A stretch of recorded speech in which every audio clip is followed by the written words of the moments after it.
ഇത് Benz C class പുതിയ മോഡലാണ്. ഇത് എഞ്ചിൻ മൗണ്ടാണ്. ഈ മൗണ്ട് കംപ്ലൈൻറ്റ് ഈ പ്ലെയിനാണ് കംപ്ലൈൻറ്റ്. പിന്നെ ആ പ്ലെയിനില്ല. എല്ലാം 3 മൗണ്ടും വേണം. ഇതാണ് ലെഫ്റ്റ് സൈഡ് മൗണ്ട്, ഇത് റൈറ്റ് സൈഡ് വ്യത്യാസമുണ്ട്.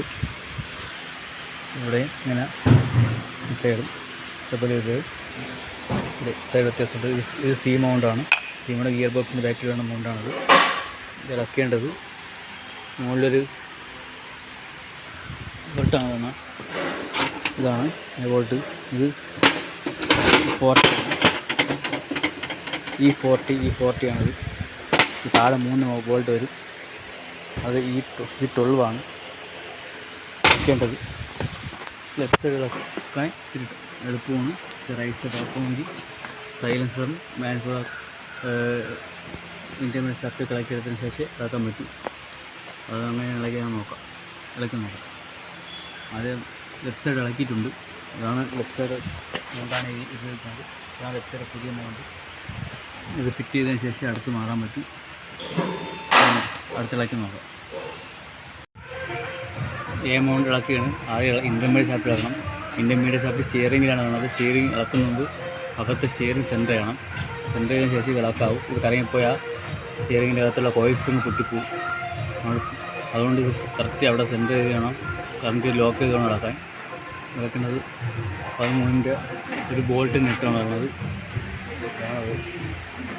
ബോൾട്ട് നെറ്റ് ഇളക്കി മാറ്റിയ ശേഷം സൈലൻസർ ഇളക്കണം. സൈലൻസറിൻ്റെ ഈ ഒരു പീസ് ഇളക്കണം. ഒരു പീസ് ഈ 2 13 ഇതൊന്ന് ഇതുപോലത്തെ മുകളിൽ ഒരു ക്ലോക്ക് വേണം. ഇനി ക്ലാമ്പ് കിടക്കണം. ക്ലാമ്പ് ഇതാണ് പറഞ്ഞാൽ 12 ഈ 12 ഇളക്കി നോക്കാം. ബാക്കി നമുക്ക് ഇളക്കാം. സി മൗണ്ടും എ മൗണ്ടും മാറിയിട്ടുണ്ട്. സി മൗണ്ട് മാറാൻ ഇത് 216 പിന്നെ മുകളിൽ താഴത്തെ 313. ഇത് ഇളക്കി കഴിഞ്ഞാൽ മാറാം. ഇതിവിടെ വല്ല സപ്പോർട്ട് ചെയ്യണം. സപ്പോർട്ട് ചെയ്തതിന് ശേഷം വേണം ഇത് ഊരിയെടുക്കാൻ. പിന്നെ എ മൗണ്ട് മാറിയിട്ടുണ്ട്. എ മൗണ്ട് മാറാൻ നല്ല ടാസ്ക്കാണ്. നല്ല എമൗണ്ട് ടാസ്ക്കാണ്. അഡ്ജസ്റ്റ് ചെയ്തൊക്കെ ഇളക്കിയെടുക്കണം. വേറെ ഒന്നുമില്ല. ഇവിടെ ഒരു മുകളിലൊരു കവർ വരും. ഇതാണ് കവർ സൈലൻസിലുള്ള ചൂട് അടിക്കാതിരിക്കാൻ വേണ്ടി വെക്കാൻ കവറാണ്.